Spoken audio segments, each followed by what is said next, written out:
that's pretty good.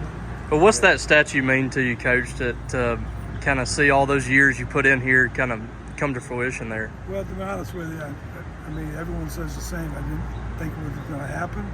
And when John Cohen told me about a year ago that people have been recommending that we do that, I said, all right, if you feel like you want to do it, I'll be happy to accept.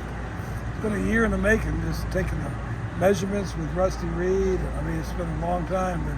But we had 111. We have 111 of my former players here, 400 family and players, and probably 150 had called or text or wrote. Some of my guys are coaching, can't be here. We had guys from West Virginia, California, Arizona, Colorado, New Jersey. That means more to me than probably the statues, that they want to come back and recognize the fact that I was their coach. You talked about, a lot of the former players being back. I mean, there was a long line of fans out there wanting to take a picture with you too. I guess what does the fan support mean for you as well? Well, that's why I set aside tomorrow. I don't know if you heard or not, but an hour and a half before game time, I'm going to be out there. I did that on my own, and Sunday, an hour and a half, because I had to get those players out of there to get them up to the loss and the hospitality test. So I got them out of there in about 50 minutes. Didn't get to visit with them long because I got to do the radio broadcast with Jim Ellis. But no, it's nice to see them all. A lot of them got a lot older, heavier, not looking very athletic. That's what old age is. A lot of talk just over the years about, writing letters to players, staying in touch with former players, and even some that weren't yours. Where did that come from, and when did you decide you wanted to start doing that? I don't know where it came from. I just thought it was something that I wanted to do, since I'm not, technologically sound, and I have a typewriter and I can write, that, it'd be nice to stay in touch with people. If they're part of my life, I kind of want to be part of their lives. And so then I started thinking, well, I'll call them on their birthday or write them a birthday card. And if they send me an anniversary invitation, then I'm going to be a part of that marriage, a little part of it, just as a former coach, and send them an anniversary card. And then the Christmas cards just grew bigger and bigger and bigger. But I don't know where I got it, but I'm not high tech, nothing except texting on my flip top phone. And so everything's done by hand. Everyone says we don't get handwritten notes anymore, and that's a shame. Kids today don't know what a note is. They don't know what a thank you card is. They don't know what a sympathy card is, because they're not that they don't care, it's just they're not programmed to do that. I've been programmed that for many, many years. This is part of my thing. What was it like to see the final product today? I know you've obviously been working really closely with Rusty. I saw it in Rusty's place in Macomb, and when it was round, and I mean, it hadn't changed much other than the bronze that they put on it really makes it stand out.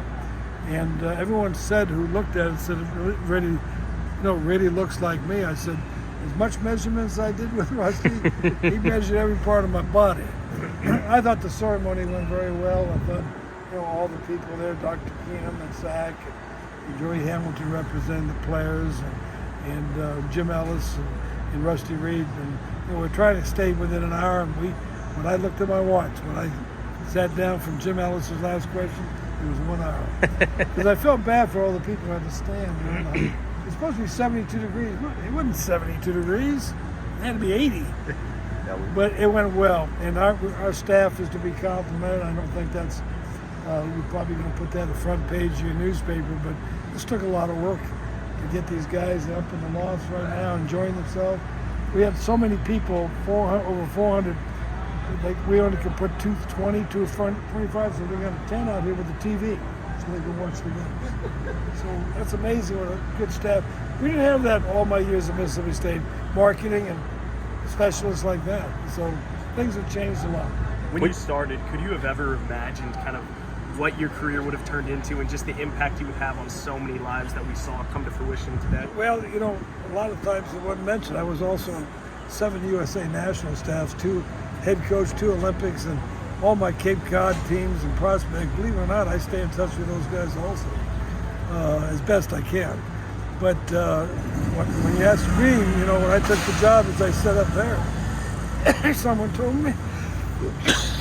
me we'd have this, or 2 national championships would come from the state of Mississippi. He said, half the coaches, well, only three high school baseball coaches in the state of Mississippi when I took the job to coach baseball full time.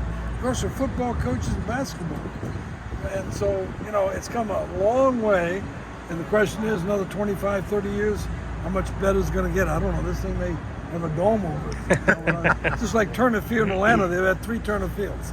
I mean, one's really nice, next one's real nice, next one's going to be nicer. But no, I didn't envision. I knew SEC conference when I got the job. It was the basketball conference with Kentucky, football with Alabama. I said to myself, this is when I started fighting the SEC presidents and the NCAA. I mean, baseball has a chance to be a revenue-producing sport. Skip Bertman showed that at LSU. Ray Tanner at South Carolina. I here at Mississippi State. And basically, I take more credit for the fact that not only at Mississippi State, Georgia Southern, that I fought hard for the colleges around this country. If you follow my background, if anybody mentions my name to a coach, it's the NCAA attack dog. Did you hear my letter that I wrote to the NCAA? That was excellent. No. Yeah, don't make sure they don't think, the NCAA say, we didn't send that letter. But they didn't like me because I was to the point. Baseball's been a second child for many, many years. It still is in most places, many places. But that's my future. Coach, we talked to Raffy a little bit. He mentioned you should have been the first one to get one, but now you Raffy, I'm going to watch. You're fine.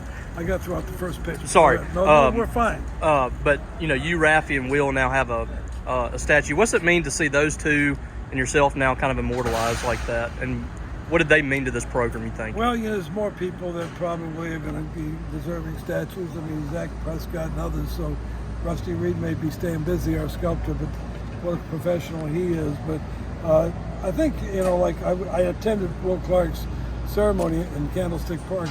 No, it's not called that anymore. The one in San Francisco when they retired his number. It was a 3-day party, and that's the ultimate in Major League Baseball. I think in Yankee Stadium they have the statues out in center field. What's better, retire your number, a uniform, or a statue?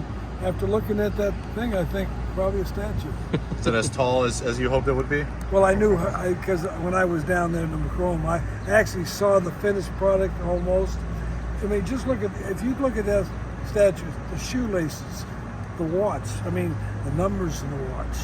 This guy is, you can't believe how meticulous this guy is. He should be a professional sculptor.